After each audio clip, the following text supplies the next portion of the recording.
Okay. So I guess I would like to look at you for a moment, because otherwise I feel like weird talking by myself all the time. And talking to a machine, you know, it's kind of weird. So how do I do this? I guess like this.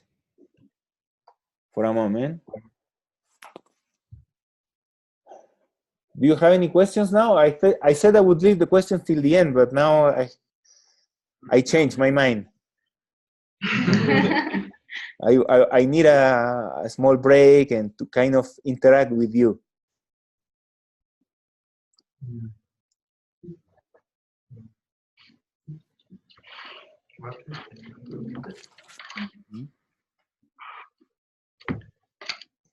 Everything has been clear for you guys so far? Yeah. Wow. That's cool. You have explained everything pretty well, amigo.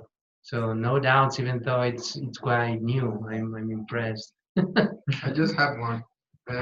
What did you refer of not including like feelings, like when you're talking about linear? How do you will include it in the circular ones, like feelings or the way you're thinking, or Yeah. what do you refer? Yeah.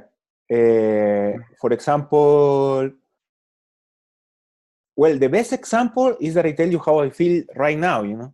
So I guess I just did, you know. I said I actually feel that I need to interact with you a little bit more, because I see you, otherwise I see you like in a small corner, really small in my screen, and it's like I'm talking alone, you know. So that's one maybe it's not like a huge example, you know, but it's very simple example. Oh, how I feel, you know. It's just not talking out in an abstract way, you know. Otherwise, you know, in a separated culture, in a linear culture, I give you the book, just read it, that's it, right? It's not important the human exchange, you know. At the beginning of this session, we introduce ourselves, you know, at least, you know. For example, is that these little things that make it holistic, I guess, you know, make it in a way that, because that's the truth of life, you know. It's an illusion that we are separated. And I'm going to say a little bit more about it very soon, okay? But another more important example, I'm going to give you another example which is not happening right here, right now, but still is an example that's useful, okay? For example, if we are talking about global warming, so in the you might be someone that really cares about global warming, you know, you might be a scientist, you know, looking at the data and looking at the data of ocean level rising, you know, and temperatures rising in all these places, and whatever data they use, you know, I'm not an expert in global warming, and you might reach the conclusion, okay, we need to decrease carbon emissions, right? Yeah, you heard about some things like that, right? Okay, and and why do we need to decrease it? Because otherwise our survival is at risk, right? So that's all separated thinking, okay? Because feelings are not involved, right? So in that way of reasoning, for example, who cares if the rhino is extinct? We don't care. I mean, because the only reason is that we need our human species to keep living, right? So what are the reasons? I mean, if the rhino is extinct, whatever, you know. But what if you include what you feel in your heart, you know? It is painful, you know. So it's not only about carbon emissions, what's going on, right? And actually, well, we could talk all day about this. You know, there is a book that just came out about it by Charles Eisenstein. But the point is that basically to include your feelings, you know, we do care. It's not only because we need to decrease temperature, you know, no, we need to decrease temperature, we need to decrease emissions. There is no room for your feelings in that debate, right? What if somebody, another scientist might come and tell you, no, but according to my data, temperature is not rising. Or according to my data, temperature did rise, but it's not because of human activity or whatever. It's all like science debate goes on and on. But what if you say, you know, I want to protect nature because I like it, you know, because it just hurts when we destroy it, you know. Nobody can tell you no, but your data is wrong, you know.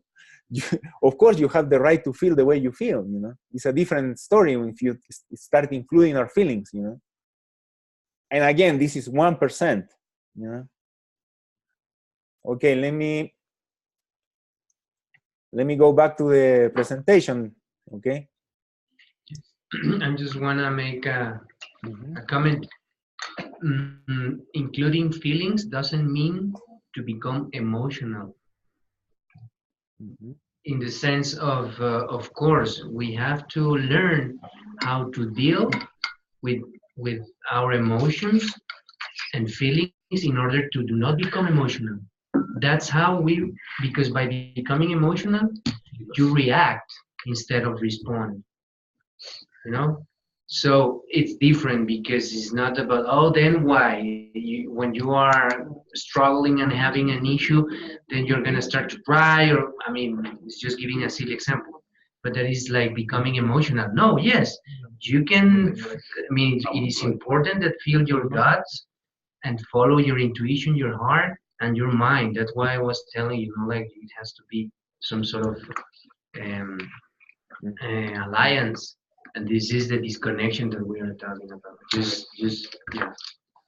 Thank you very much, Sergio, because you give a really good example, you know, how usually, okay, we're going to talk about economics, we're going to talk about circular economics or holistic economics, whatever, and who would consider that you would say something like you just said, you know, like, oh, we have to deal with our emotions when you do something like this? We are not meant to, right? Usually. Well, no, we separate that and we do it in the blackboard, like abstractly, right? That's linear thinking, you know.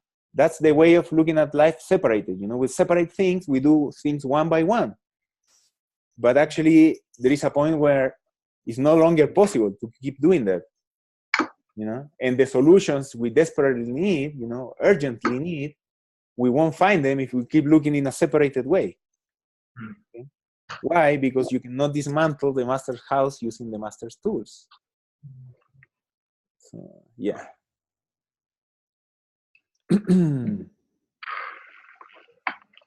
So, what is it?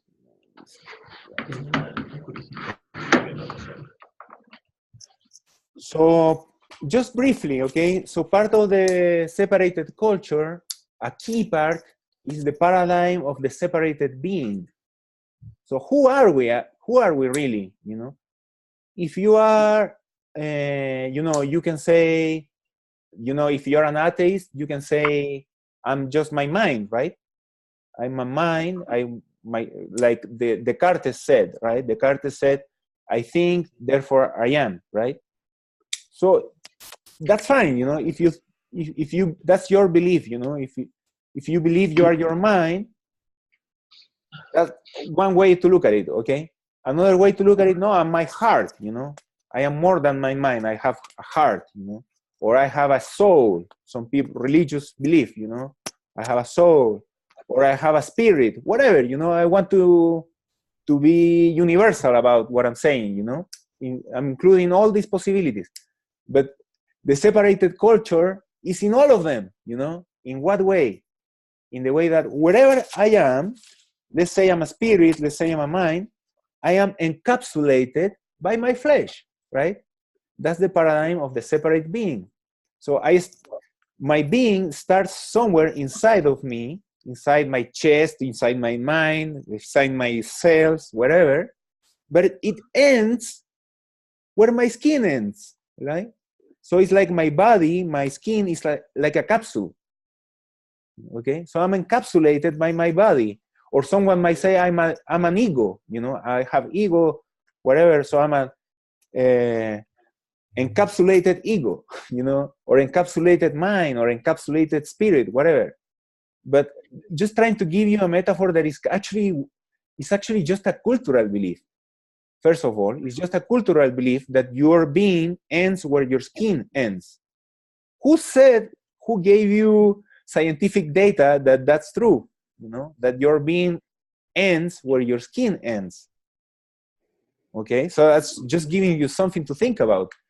And actually, it's kind of even absurd to think that we end where our skin ends, you know? Anyway, so this picture that we have here is just, you know, like separate being looking at life as otherness, right? I'm like in a platform looking at life which is separated from me. And actually life is actually quite deprived of life in the picture, right? In this metaphor. It's like these small plants growing up, but they have not even leaves, you know, they have no colors. There is no water there, right? In this metaphor, what I'm trying to say is like, we look at life as if it was deprived from life, you know? Did you hear what I just said? You know, we look at life as if it was deprived from life. That's typical of the separated being, okay? And what happens if you are separated from life around you is that your natural response is to have a distrust in life. There is nothing healthier for a separate being to distrust life. Because if life is separated from me, what guarantee do I have that life will act in my favor, you know? In the best case, will be indifferent, but probably will be hostile, right? So untrust is natural for the separate being. So if you have untrust in life, what do you need to do? You need to control life. You need to control, in agriculture, you know, you need to control the nutrients in the soil, you need to control the water, you need to control the weather, you need to control all the forces of nature, you know, in agriculture. In medicine, it's the same thing. You need to control, you know. In economics, it's the same thing. In everything we do, we are obsessed that we have to control life. Why? Because life is separated from us.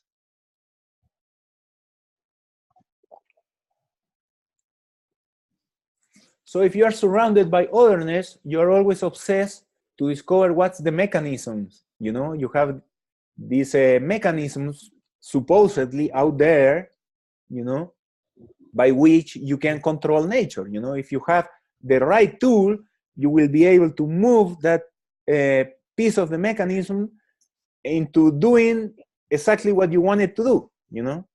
So we are always trying to apply that same paradigm to everything around us, you know, in each piece of life, you know.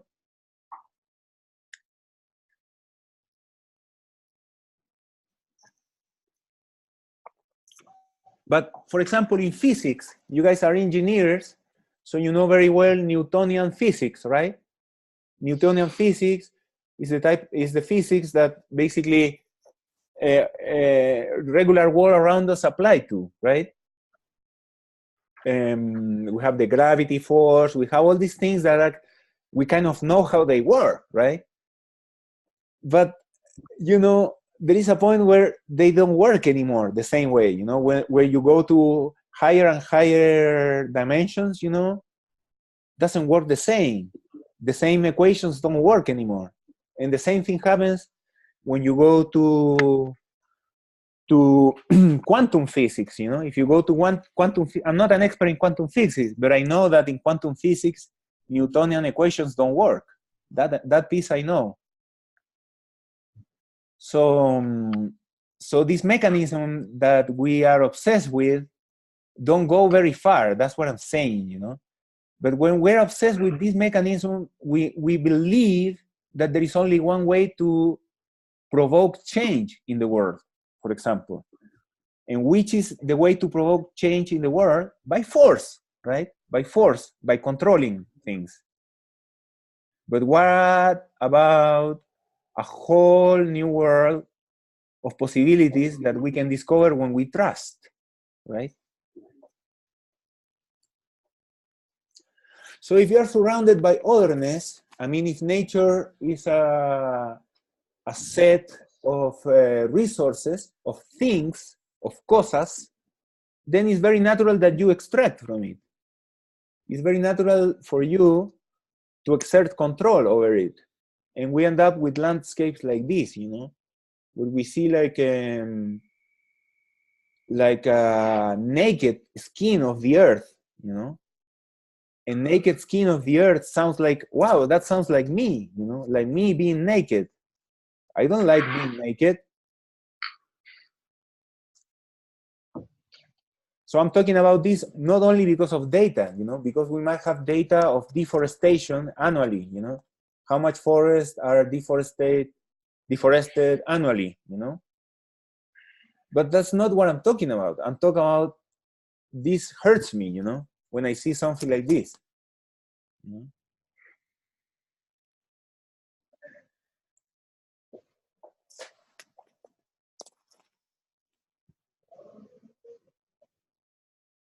Same thing, you know. We have very good reasons to extract oil, right?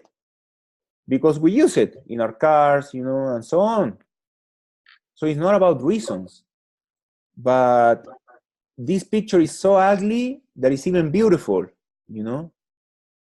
In its ugliness, there is beauty. But no way, it's no way that after all these centuries of evolving as humanity, of becoming smarter and smarter, of developing our technologies, that the kind of landscape that we are creating are like this, you know. What's going on? In part, is this kind of landscape that we're looking at here is kind of the landscape we have inside our minds.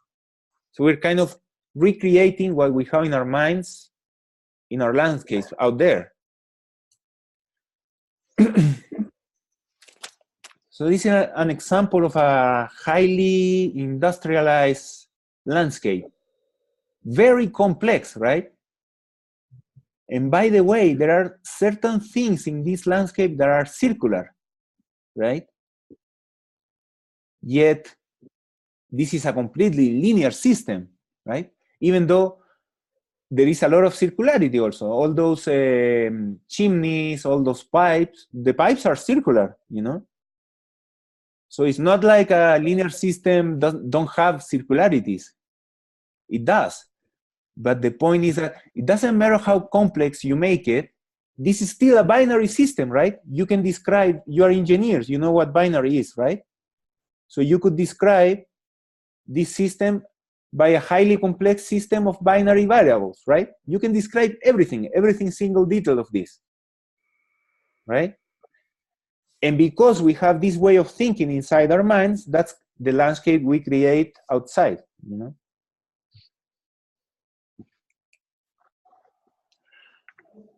An example of a city, highly complex city, highly ugly city, you know?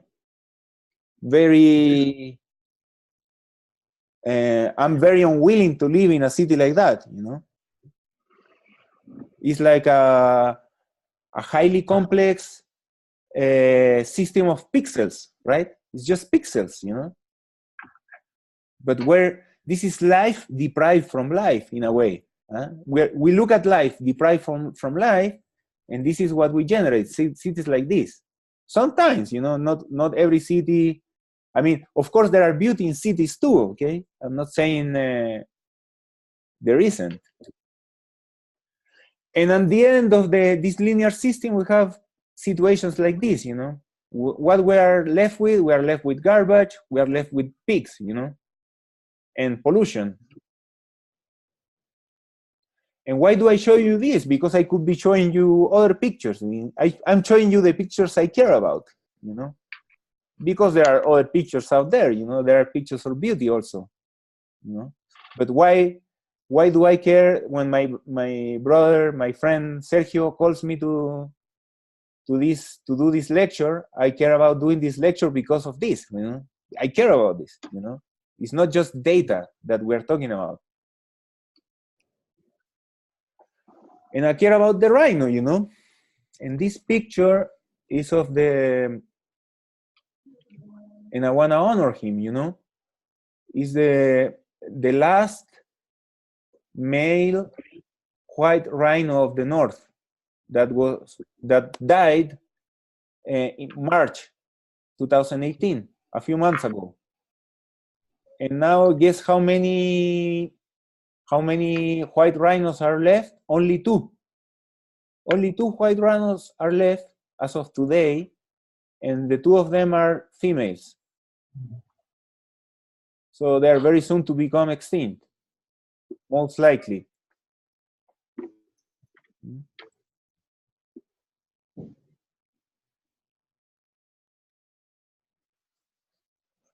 So another picture of a city. In this case, this city is kind of perhaps more developed than the other one I showed you before, you know. If you disregard for a moment that chimney that has some smoke, there is nothing wrong about this city, right? There are some green areas up there. There is even a church, you know. There are some trees here and there. There is nothing wrong. I mean, it could be a very efficient city. This could be a city that does a lot of recycling, for example. It could be a reasonable city. However, look at how linear it is, you know? It's super linear, completely linear. Everything's linear about it, you know? It's just, again, it's just like pixels, you know, in a computer. You either have a window or you don't, you know? It's either a wall on the building or a window, and that's it. Kind of very simple description of the landscape, you know? And all the windows are aligned, lines, again, linear, you know?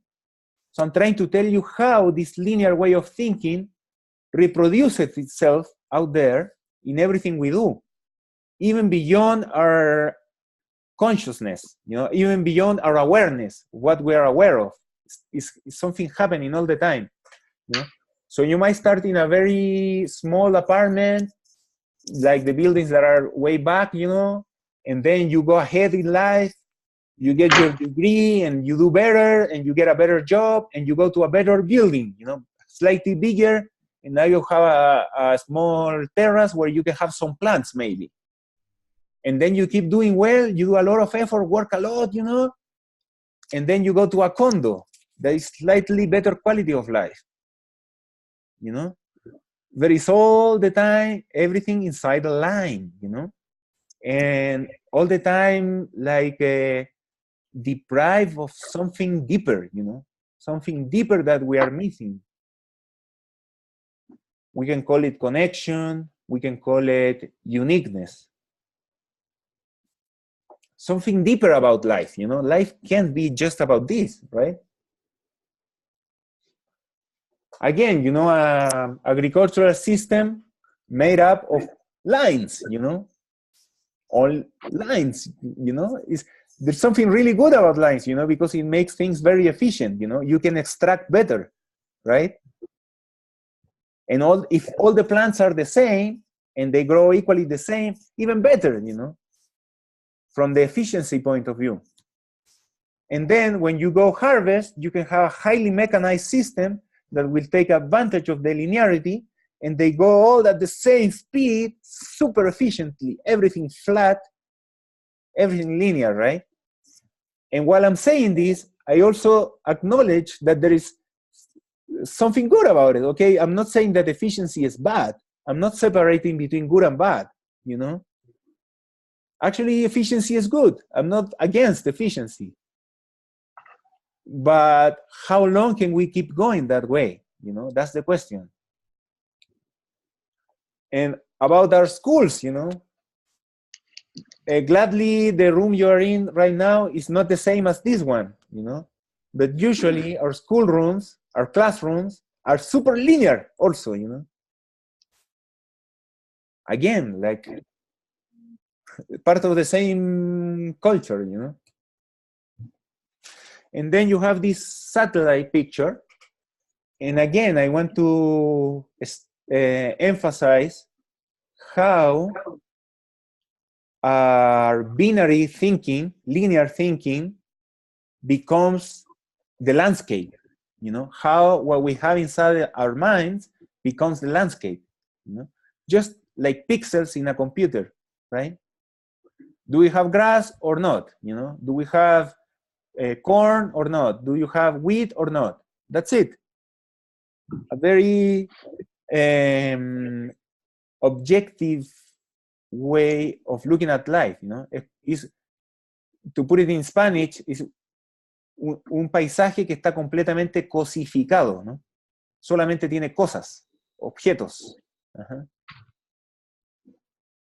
Deprived from life, again, deprived from life. So let me see, just one moment. What time it is, okay? 1:15. So I have just a couple more slides. This is just different ways of calling holistic economics, okay? Just, I'm gonna name them also. Circular economics, economics of oneness, sacred economics, gift economics. They all have certain things in common, okay? So what about if I give some comparison in microeconomics? So you can have linear microeconomics, as it is today, for the most part, in the conventional world. And then how would it look like? Holistic microeconomics. So first of all, in linear microeconomics, because you and me are separated, because me and Sergio, because me and Valeria, me and Denise, me and Victor, me and Adrian, because we are separated, so more for you means less for me, right? So for example, if I give you 100 pesos to Sergio or whatever, that means I have 100 pesos less, right? More for you means less for me. In holistic microeconomics, more for you means more for me. Okay? Why? Because we are all the same. We are all one. We are all connected. Holistic means entirety, togetherness, totality, you know? All life is connected. So if you, Valeria or Denise, if you have more, it means I have more. Why? Because you or me, we inter-are. That's called interbeing, by the way. It's a good concept to have in mind. I wish I had it written down here, but interbeing. It means you and I, we inter-are. Okay? We interdo, whatever we do, we interdo it. Very deep. So in linear microeconomic transaction is always closed. You know, if I give you a pound of potatoes and you pay me its price, the transaction is over. That's it. In holistic economics, the transaction is open. Why? Because we have a relationship. You know, we might not know each other, and I might give you a pound of potatoes or whatever I give you, you know, and then a relationship starts. And then you might feel gratitude towards me, and that gratitude is gonna stay over time. It's not over, you know. In conventional economics, in linear economics, gratitude doesn't last, because even if you feel gratitude, the moment you pay for the service, the gratitude is over, you know, it's done. So you don't need to feel gratitude anymore, you know. Again, we can talk about this for another hour, okay? But I'm trying to give you an idea. So in linear microeconomics, there is untrust, you know. I have to charge for my services, because why would I give you my services for free if there is no guarantee that you are going to express gratitude towards me? Then I have to charge you, right? But all of you know that if you charge a friend, what if you charge a friend for giving your friend a ride, for example? For example, after the class today, you're going home, you have your car. Hey, you want a ride? Okay, but I'm going to charge you 80 pesos for the ride. That doesn't feel good, right? Because we're friends, you know. Why am I charging you for giving you a ride? You know? So like that is, why can we have that kind of friendship in all our economic relationships, you know? It's kind of, are you sure you're talking about that? And my answer is yes, that's what I'm talking about, you know? So holistic microeconomics is the economics of trust, you know, of letting go of control. You know, you're not longer to be in control of life is in any case is an illusion, right? It's a very powerful illusion. Everybody out there will question that we can get rid of it, but it's an illusion nonetheless. It's an illusion that we are in control of life, that we have security, for example, that we have a salary, that our bills will be paid from now till the moment we die, and all this, and we have all these insurances, right? We have a car insurance, we have life insurance, all these things that give us security. Why? Because life out there is potentially hostile towards you, right? So in linear microeconomics, you have masculine financial mathematics, right? Things have to add up, right? And you have a way of calculating the value of time, right? You have a discount rate, and you can take into account the value of time, you know, calculate present values, all that kind of things, right? But where is the place for generosity? When you do masculine financial mathematics, or you can call that linear financial mathematics, there is no place for generosity, right? Because generosity, I'll be generous only if I have it under control, right? But that's, what about the generosity that we learn from, I'm thinking about a grandma in Chile from the Mapuche nation that has really very little means to get by in their life, you know, very humble people. But when you go to visit them, they offer you the best they have, you know. Doesn't matter if they don't have any idea if they have money to eat tomorrow, but they give you the best food they have, you know. What kind of mathematics is that? That's feminine financial mathematics, you know. It's a very different way of mathematics, you know. If the mathematics of Newton don't work in quantum, and don't work for planets, and don't work for our hearts, then who said that they must hold in our wallets, you know, in our bank accounts? How true is that, you know? It's worth thinking about, you know. What's the place for the heart, you know, in these things? What's the place for generosity? So in case you wonder, it's just simply not possible to have a holistic economics, a sustainable economics, which is based on distrust. It's just not possible. So if you really want sustainability, I mean, this is going to be highly controversial, you know, and probably some other economists will not agree with me, but I'm really convinced of what I'm talking about, you know. It is not possible to have sustainability if you don't develop, if you don't dance with trust in life, you know. If you don't dance with interbeing, you know. If you don't dance with a different way of reasoning, that we are all connected, you know, that we are all part of a togetherness, of a totality. You know? Different ways to call the same thing, you know. Trust, you know. if we are surrounded by otherness, distrust is natural. If we are all part of the same universe, by the way, universe starts by uno, right? One. The whole universe, one, right? Is there already in the name, okay? If we're all part of one, let's call it being, and we are all cells in that being, there is a lot more reason to trust in life, okay?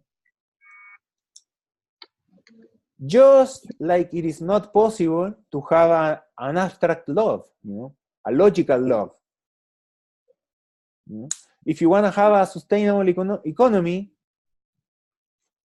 it's just like the same thing as, okay, let's have logical love now. But those of you that have relationships, how logical is your relationship, Certain parts of it are logical, but you expect the love of your partner to be logical. Good luck, my friend.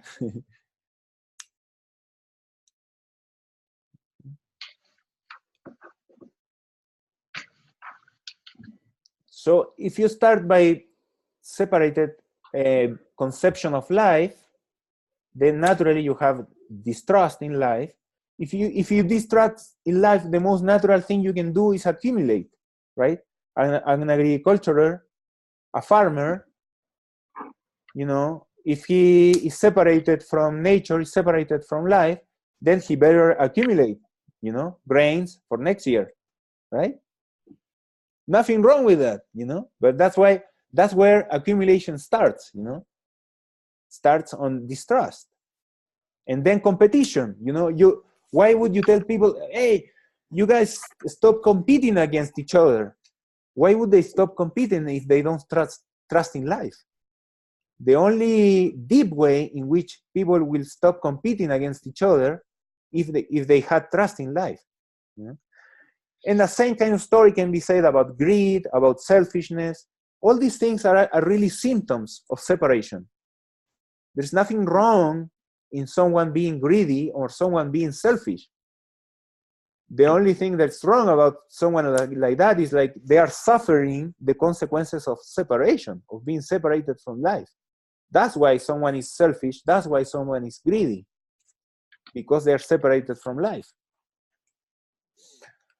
So definitely, separation implies the rational paradigm centered in the individual. Or the same thing in a different word, what we call capitalism. Capitalism is just the natural system that arises from separation. Okay, and I have a paper written about this. Is published in a magazine called Polis. I can give you the link to read that paper if you want. So this is 1% of what I have to say about this. So what does holistic macroeconomics look like? First of all, there is no linear solution, because the problem arises because of our linear way of thinking. The solution cannot be in using the same tools, The solution cannot be linear. So for example, what does that mean? There is no degrowth program that won't be catastrophic, just like growth is catastrophic as well, And again, I could talk more about this, but I think it's time to start to finish. Therefore, any public policy has to dance with a change in the neuronal collective array, in the way our neurons are organized. So it has to go together in a way with a change of mindset, with a change of reasoning. I'm not saying a change of opinion. A change in opinion is not a change in our neurons, in a neuronal array. I'm saying something deeper than change of opinion. Change of means of perceiving the world. Okay. And of course, you know, microeconomics and macroeconomics are entangled. You know, needless to say, because everything is one, you know.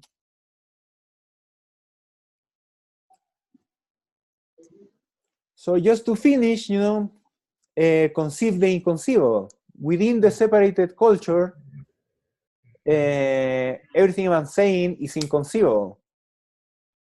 And yeah, I know it's inconceivable, but there is another logic, there is another reasoning that actually under which is completely conceivable. You know? So this is just to motivate, these pictures are just to motivate a very simple thing, you know. How can we start by being honest about our economics, you know? So how do we feel about our economics, you know, for example, about our money, for example? Do we feel sad, like in the picture in the left, or do we feel happy, like the picture in the right, you know? So what is the sincerity of our feelings about it? And again, that's 1%, you know? So with that, I'm gonna leave the rest of the conversation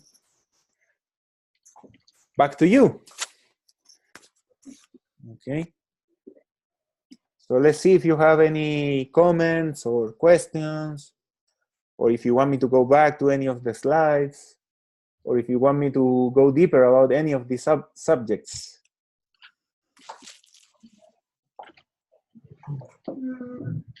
I mean, how can we start changing or making part the circular economy thinking if everything, like you said, like the cities and everything, it's already built up? Like it's not you're going to get rid of the whole city to start again a new city full of nature, circular. Yeah. Great question. Great question, you know. There are a couple, well, there are like 3 things I would like to say. One is that holism is not separated from separation. You know, it's like this picture of the bridge. The bridge was made of the same tree, right? So actually, that's why all the time I was saying there's nothing wrong with efficiency, for example. You know?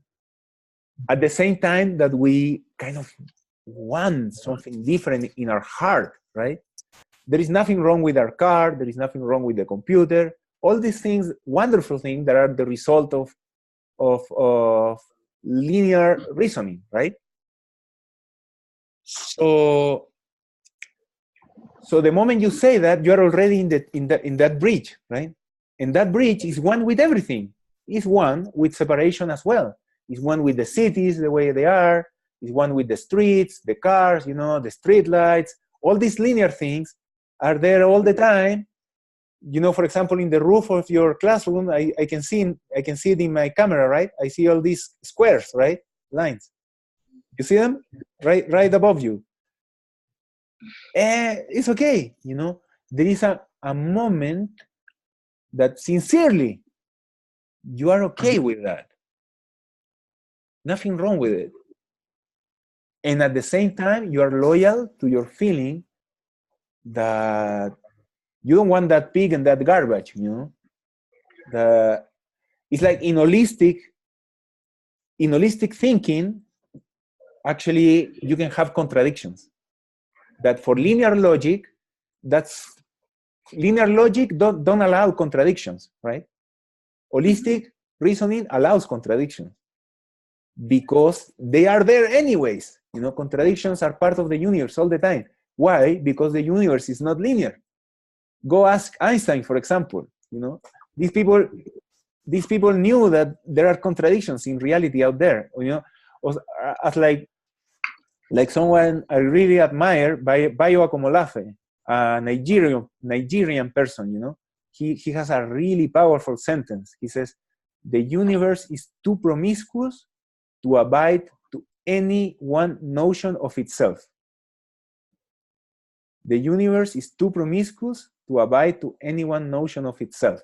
So it's kind of really ridiculous when we say how life is, because the universe is always going to be promiscuous to that.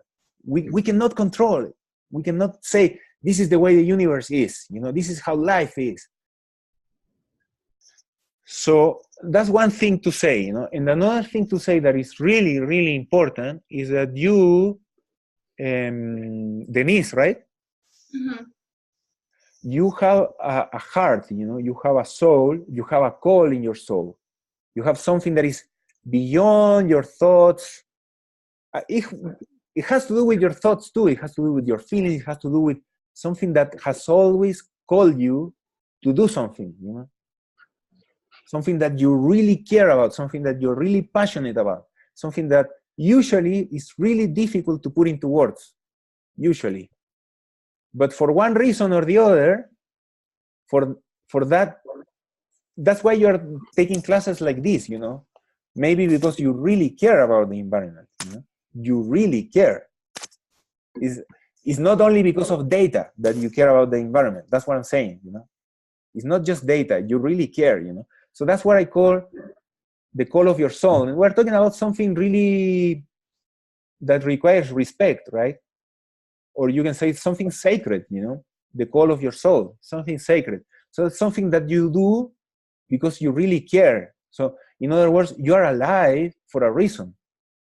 You are not just alive to go from Walmart to McDonald's, to Soriana or whatever, and do conventional life. You're alive for a reason, right? And that reason doesn't need to be something really big. Doesn't mean that Denise is going to be the one who saves the whales or who saves the rhino, It could be something small. Why? Because in the holistic way, the micro and the macro are entangled. So it could be something really small but meaningful, okay? Meaningful to you, and therefore meaningful to all life.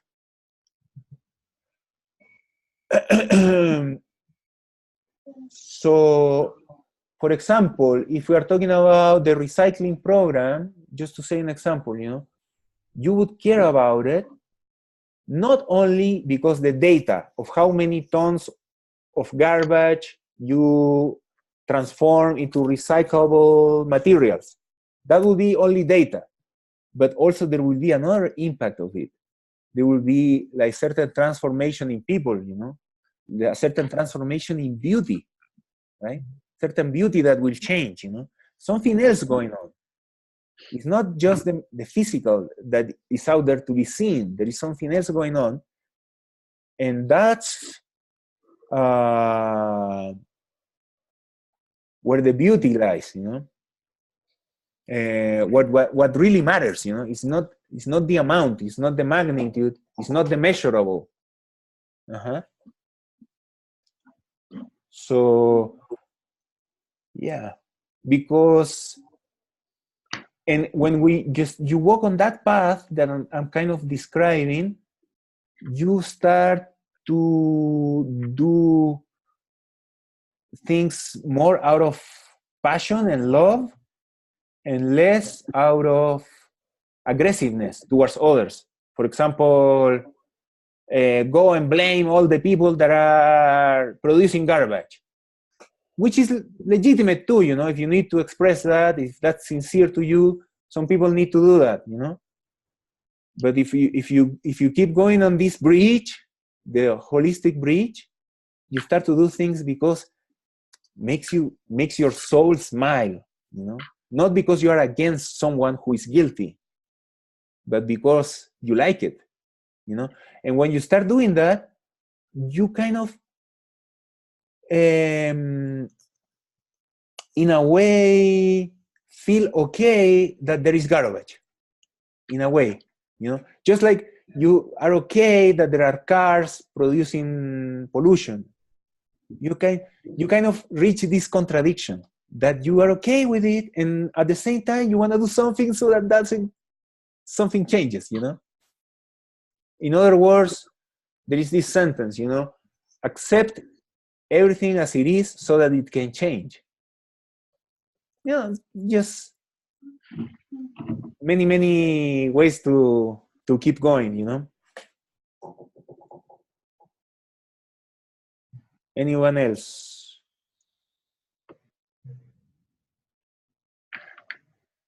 Well, before we finish the lecture, I just would like to hear just one sentence how the information got into your system and how, because really for me, for instance, the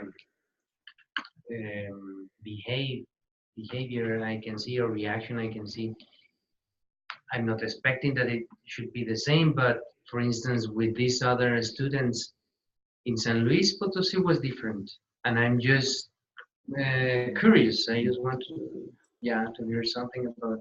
So each one of you, if you could say something about, and then we will finish this and give the thanks to Felipe. Yeah. So Okay. who would like to start? Me? Okay, thank you.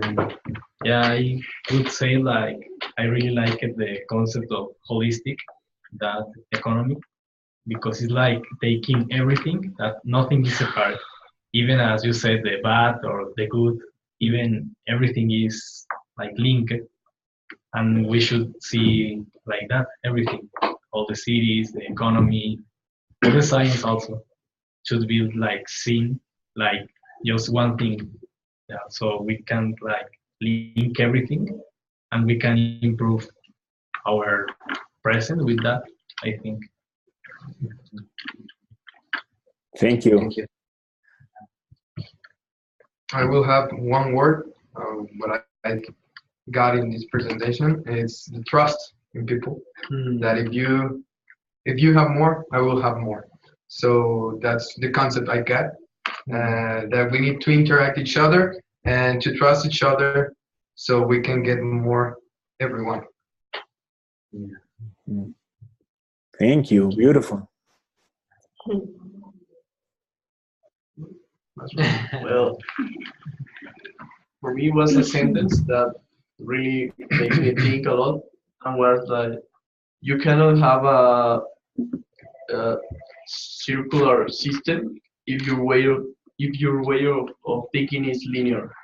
Because of I didn't realize that that was an like an important fact when you want to apply something.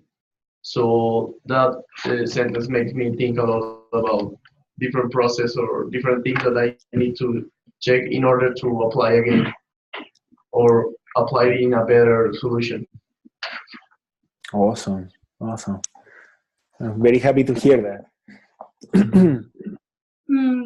Well, thank you for the presentation, and I found it really interesting, but I think that it's really hard to change because our industries are, even the machines work into like in X y. So we need to change like everything, and I like the example about looking more into nature, how nature works, how everything is connected, and how everything is useful in nature. So maybe like, for example, not creating trash, because trash doesn't go back to nature in that way. So I like the comparison between how we are united with nature and not seeing us like one being. Like, Encapsulated. encapsulated. I love the phrase that our soul doesn't end where our skin is, but more beyond. Yeah. Yeah. I love to hear that. And yes, it's really hard. It's true. It's really, really hard. You have to find your happiness in it. And you know what? It's very rare to mention something like this in a classroom, you know. You have to include the spirit, you know, that which is not visible, you know. Just, I thought I'd mention it to you, okay? Yes. Well, about the presentation, I think that holism is about change our way of thinking, And I think that is the most difficult part because everything around us has a structure, and it's very difficult to change this structure. Yeah. Well, it's difficult to start a way in which we can be holistic, because we want always to get profit, and sometimes we don't care the consequences of have this profit, and we don't involve our feelings or something like that. And I think it's very difficult to start to be holistic. Yeah. Yeah. It's in a way, I agree with you. No? I really agree with you. But I can only give you like my testimony. You know, I'm sorry, I'm not supposed to reply to everything you say, I guess, but I just feel like it. My testimony is that it exists, something like that bridge that I told you. You know, that because I know how difficult it looks like. You know, no way, are you serious? You know, look at what's going on in the world. You know, it's like and actually it's very natural that we go to feelings of despair. You know, of no hope or like anguish and all these things. You know, of feeling like completely lonely and lost and not understood. You know, not heard, and these things that really urgent that people hear us. You know. So I can only give you like a testimony, you know. There is a way that when you do that, you're already on that bridge. You're already there in the tree, you know. But I hear you, you know. You're right also, what you're saying, you know. Yeah. Okay, thank you for the presentation. And what can I say is like you said, it's a new way of thinking. It's a different way. That's why we're talking about the complications of the change of this, because the people is they are in a different way. So this is in another way than this one. So that's why they are. And as you said, we include all the people. It's objective. It's universal. We need to be like a realistic way of thinking, as you said. Does not matter the cultures but I think in some cases the traditions and some things they are los están atando, pues. Lo que está haciendo that we cannot change. I think that's all I can say. Yeah. You sound like it like you have like a call to activism, to do something about it. I don't know if I hear you well, what you really mean, but maybe. And if you do, you know, I just, this is again like a very small introduction to a whole world of reflection and meditate about it, you know, but it's called Disrupt the Story. It's a really powerful tool for effective activism, you know. When you disrupt the story, you know, basically, I'm going to tell you a very brief summary, okay? There is a script, you know, like a guión, el guión de una película, like the script of a movie, you know? So people act according to a script, you know? They are told, okay, this is the script, this is the movie of your life, you're supposed to play this role, okay? So people act according to that role, and other people in their movie act according to what they're supposed to do in the movie. Usually the movie is good guys and bad guys, you know. So whenever the bad guys come, you defend yourself and you're the good guys and so on, you know. So what's powerful to change that person from believing that she's in this movie is that you disrupt the story. So instead of acting like a person in the movie that she's already used to being, you act like you are someone in another movie, you know. You do something unexpected. That's called disrupt the story. And that person is like, what? You're not doing what you're supposed to do. You're supposed to hate me, for example. You're supposed to hate me for what I'm doing, and I'm used to deal with that because I'm already told that this is my movie, But if you do something else, if you say something nice to me, you're not hating me, what? It's like I stop, you know? I stop. What? What did he do? And that is where change comes in, okay? Something happens.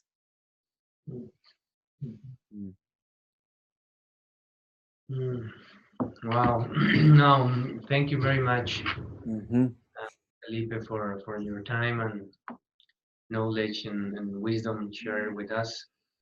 And also just to finish this is for me, and as far as I know from Felipe as well, we see that at least, let's say here in university with the students, with the new generations, it is needed to, I'm gonna just use these academic words, but just to make it shorter and easier, but it's like to put more humanistic education into engineering, let's say, but this has to be everywhere, no, in all the disciplines. And but particularly here is like, okay, thinking about making these reflections and using these words that probably sometimes in ethics or all these other classes that we have along the bachelor, we hear it, but we don't reflect. We cannot. We don't put them into the reflection within a system. In this case, the economic system, but also when we are with our relationships or in the job with our families, all these things. So this is why it's so important, even though this was just a very brief explanation and introduction about what it is. I think you got, at least that was also from my perception, that you got what is important is, first of all, it's about to changing all habits, patterns within ourselves in order to start making really changes in our closest environment, I would say. Because the other way is not going to happen. I mean, we have tried a lot, and it's not. And nowadays, this circular economy, taking care of the people, and as nature does, is part of this new arising of the awareness of consciousness. Now, have you ever heard about coaching and stuff like that? This coaching is for showing and teaching and training people in higher levels within companies, for instance, how to relate within themselves, how to treat each other in a respectful way. So this is something that it was not before. So it's just also to give you this reflection. And yeah, that what I saw and I heard is like, yes, you know that this is important. This is one of the core or key points that we have to start work on that. Yeah. Thank you very much, mi hermano. Thank you. Pleasure. A pleasure. Saludos a la familia y talk to you soon. Igualmente, un saludo afectuoso a cada uno de ustedes, aunque estén en una pantallita. De verdad, gracias por lo que están haciendo, por su interés y por lo que, pues, por lo que sueñan, por lo que su pasión, digamos. Desde aquí un abrazo afectuoso a cada uno de ustedes. Muchas gracias. Igualmente. Hasta luego. Chao.